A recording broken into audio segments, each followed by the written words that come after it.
a boomerang route to us, or to me and to you. Thank you very much for the shout. Thank you for the good report. Maybe you can confirm it now that I'm pointed at you.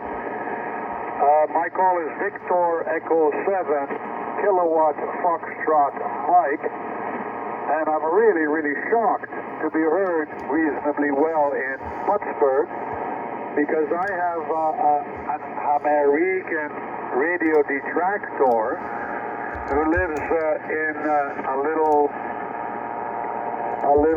hellhole called Irwin, Pennsylvania, just to the east of you, who has for decades told anyone who cared to listen that I'm never heard above S2, S3 near Plattsburgh.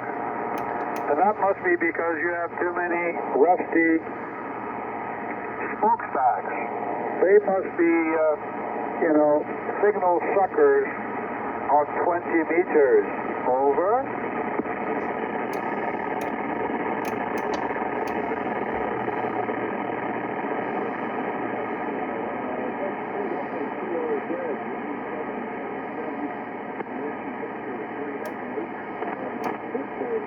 Smokestack since I was a young man.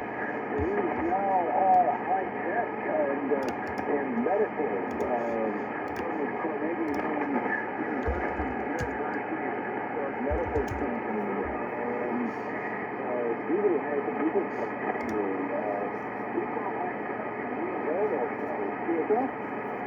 Roger. I of course know that because I was raised in Toronto.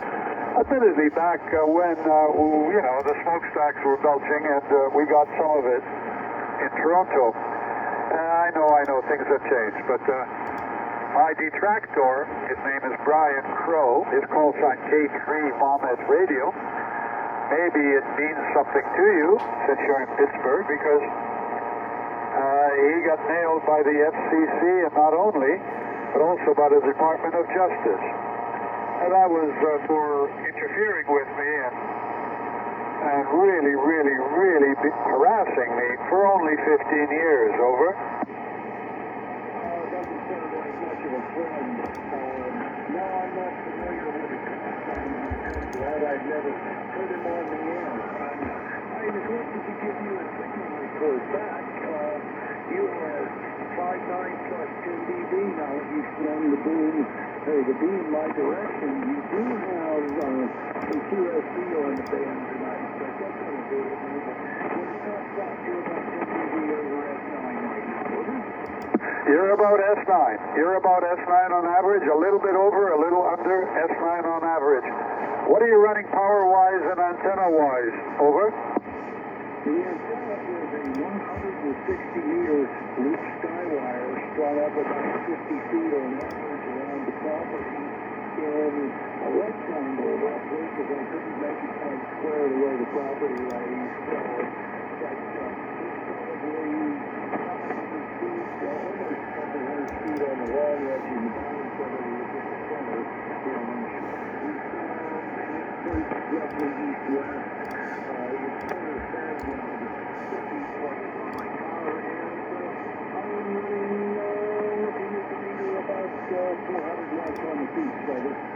Roger. I like loops, be they vertical or horizontal. I played with a few of them in my time. Still have one around my property, even though it's a city lot. I borrowed my neighbor's dormer and another neighbor's laundry pole and a fence, various heights.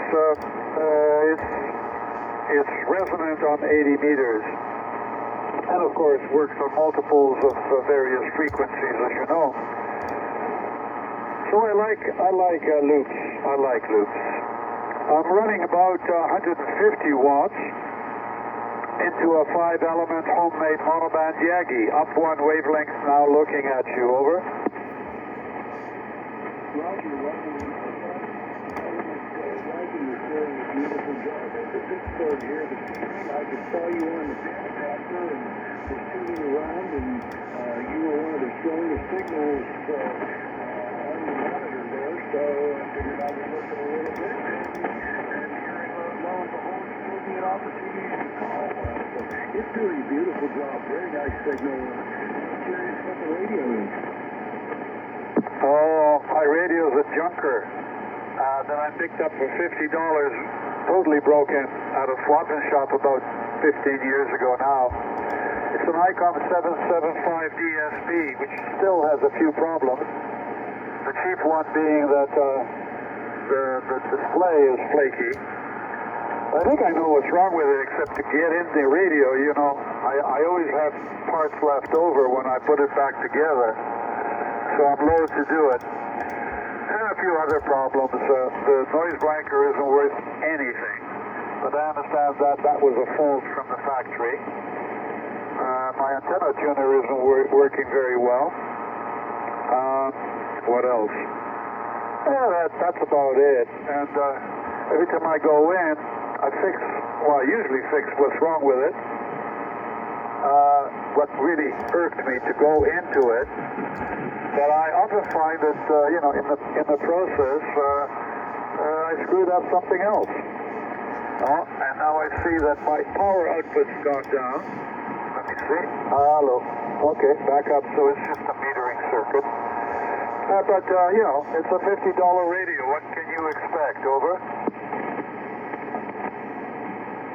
Roger, the $50 radio. You know, every one of us has somewhere in the shack.